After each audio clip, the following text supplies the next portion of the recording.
I know the Miami Dolphins lost their home opener to the Patriots and fell to 0-2, but I am here to tell you there is actually good news following this Week 2 loss, despite it being a dramatic, brutal finish for the Miami Dolphins. I am Nic Rohloff. This is Dolphins Today by Chat Sports. You may be asking, what could the possibly news be that is good? Well, it's always on the injury front. Well, there was two players that left this game with an injury, Chop Robinson and Ifeatu Melifonwu. And Chop Robinson's looked extremely scary. In that fourth quarter, the play before the Malik Washington punt return touchdown, it was 3rd and 26, and Chop got blocked by Morgan Moses, and when he got hit low, his leg got stuck in the ground, and his knee kind of bent inward a little bit. That would be really scary to look at. I didn't want to speculate. It could be seriously bad in terms of ACL, MCL.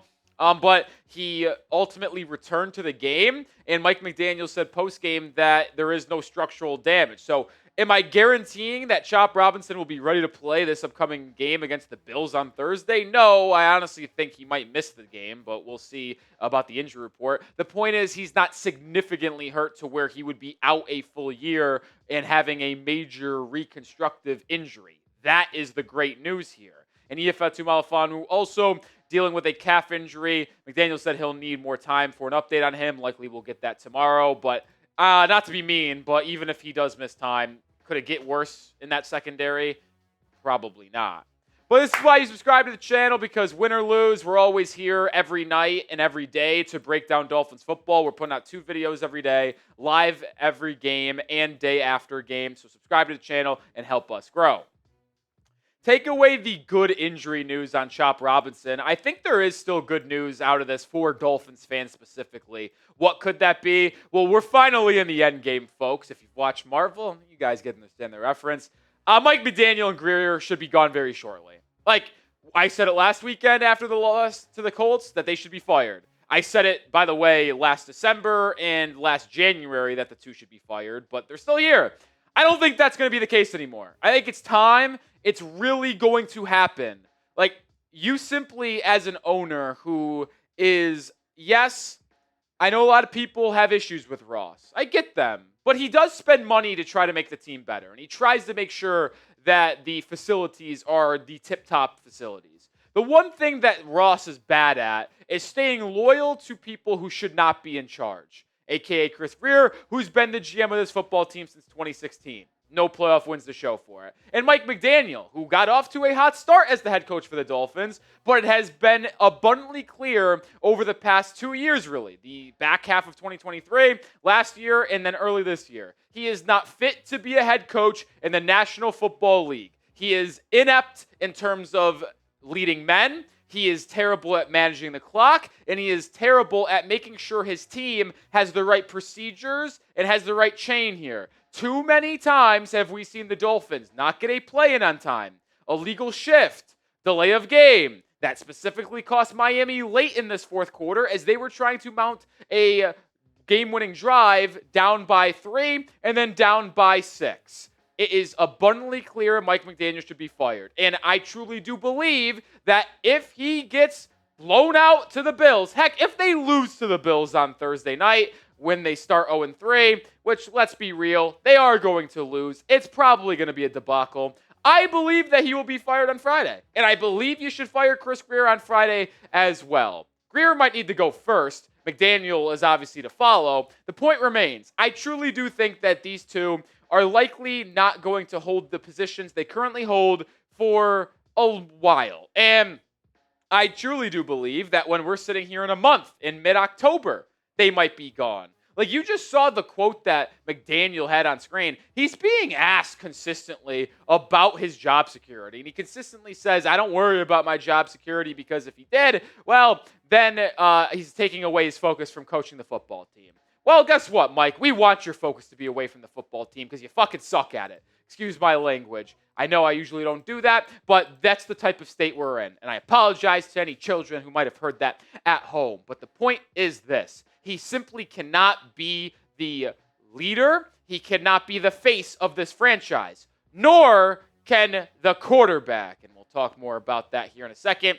But will the Dolphins fire Mike McDaniel this upcoming Friday? That is when I predict it will happen because I think the Dolphins will lose on the road, embarrassing fashion to the Bills, and then I think they will fire Mike McDaniel on Friday morning with a week and a half to prepare for the following game, which is going to be a Monday night home game against the Jets. And I'll say this. If they do fire Mike McDaniel, for the people who are asking who will be the interim head coach, it would probably be Anthony Weaver, who, by the way, has not had a good start to the year as defensive coordinator. But you can actually also argue maybe it would be worth it to throw out a Frank Smith, a Darrell Bevell, someone who's been a head coach before, a guy like Bobby Slowick, who, by the way, when you think of Bobby Slowick, he was getting a ton of head coaching interviews just 2 years ago after he had that unbelievable rookie season with C.J. Stroud in Houston as their OC. So certainly a lot of options there for Miami. But let's move over to the quarterback because he's got to go. He does. I mean, it's a tough situation to be in because there really is no place to go with him. But you got to not allow this guy to be your quarterback long term. And I think it's clear that he's not going to be our long-term QB anymore.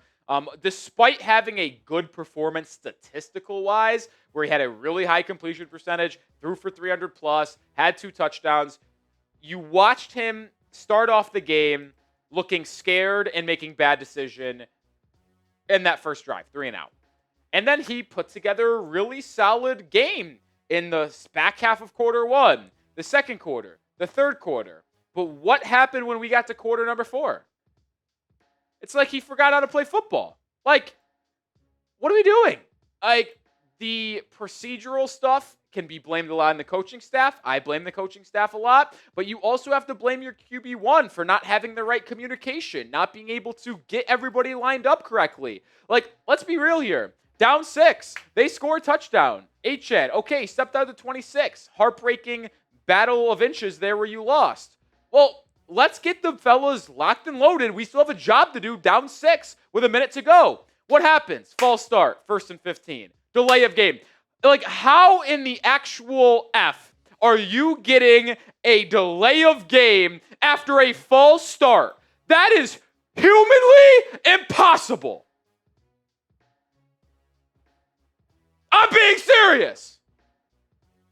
How do you let that happen? And you can blame the quarterback, you blame the head coach. I don't give a flying F of who you blame. The point is, the 2 people who should be blamed the most is the quarterback and the person relaying the plays. Oh, which happens to be your head coach, who is also very bad at his job. Like the communication, the streamlining of what needs to happen to what is happening is broken. It's as bad as it could possibly be. And, like, you saw it then late, too. Like, Tua just collapsed. Like, 4th and 9. Steps up in the pocket, goes to scramble left. People say he could have dumped it down to Julian Hill and he would have got a first down. It's possible. I think with how slow he is, there's a chance he gets tackled short of the sticks.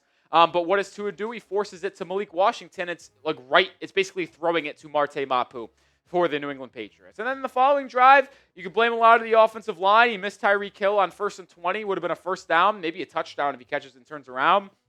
Like, there's a lot of blame to go around. The point is this. The issues with the Dolphins right now is their coaching staff is bad, Tua Tagovailoa is abysmal, and Mike McDaniel is abysmal, and Chris Grier. But the reason why I say there's good news is with every loss that occurs, we are getting closer and closer to that no longer being the people that hold those positions. Rounding out the show here in a second. But I know you might not want to think about Dolphins or even wear Dolphins clothes. I completely understand that. But if you want to grab some of that new rivalry collection, go to chatsports.com/Dolphins rivalry. Links in the description and comments of today's video. They got hoodies, hats, jerseys, polos, anything you want, you can get. One more time, chatsports.com/Dolphins rivalry. Link is in the description and comments of today's show. So what happens from here? I can't really harp on Tua and Mike McDaniel much longer. I'm just running in circles beating a dead horse. I know a lot of people are going to talk about Tyreek Hill, who actually was really good today. He was solid. Really, really good. And the tape that we saw in week 1 was on display again today. there is no question in my mind that Tyreek Hill still got it to the highest extent. My issue with Tyreek Hill is not the play on the field.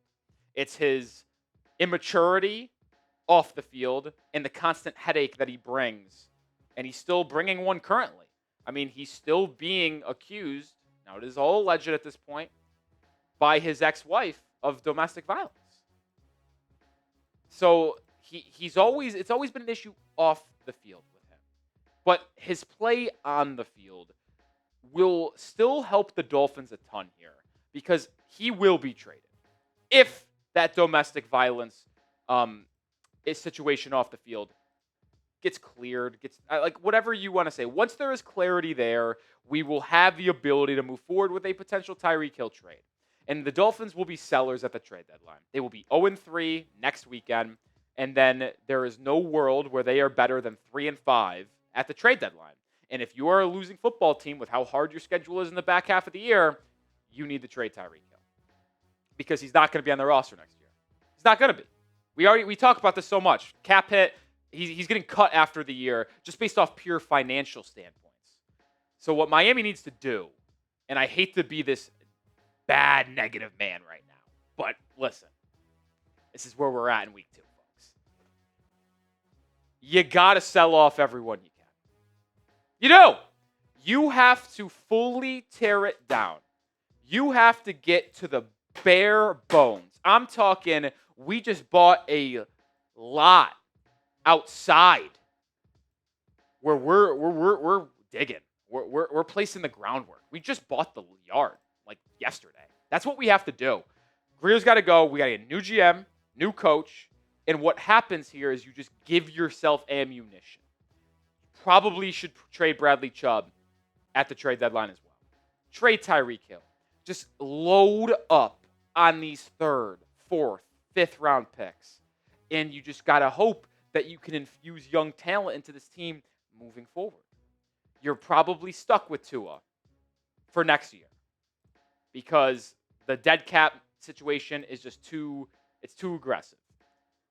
So you probably, what I would do, and this is a very small, quick, fix the Dolphins in random quick thoughts. Fire Grier, fire Mike McDaniel, replace those two, sell at the deadline, Tyreek Hill, Bradley Chubb, maybe even Jalen Phillips, any veteran that could get you something. Keep your young, good players, like a Chop, like an Achane, Waddle, you keep them. But veterans, send them out. Then you just have to potentially make something happen in the draft. If you draft a quarterback top 5, cool. You gotta know you got the right one, though. And then you sit him behind Tua for a year. You cut Tua after 2026 when his dead cap hit over his final 2 years. Isn't that bad? And now we're in a spot where we can start to move forward with that rookie quarterback who's still on a rookie contract. So this is like quick thinking here. This is what we're talking about, but we know what's going to happen to us on Thursday. I don't want to be that guy already, but I told Coop this before we filmed this. If the spread for this game, which isn't out as we're currently filming this, was Bills minus 19.5, I think I would still take it. Because the Dolphins defense has given up a score on all but 2 possessions this year.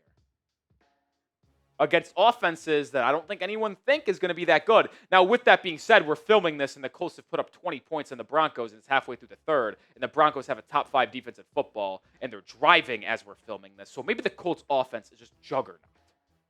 But I don't think the Patriots is. Give 33 to them. So it's like, what do you do here? What do you do? All right, hit that sub button. Jokes if you understand at the end of the show. If not, you got to give it the times, folks. If you want more on the Dolphins, subscribe. Follow me on Twitter at Nic_Rohloff. We'll be here tomorrow morning with Overreaction Monday, and we'll be here this week as we get ready for week 3. A slaughter that is about to happen against the Buffalo Bills. See ya with another video tomorrow. Go Fins.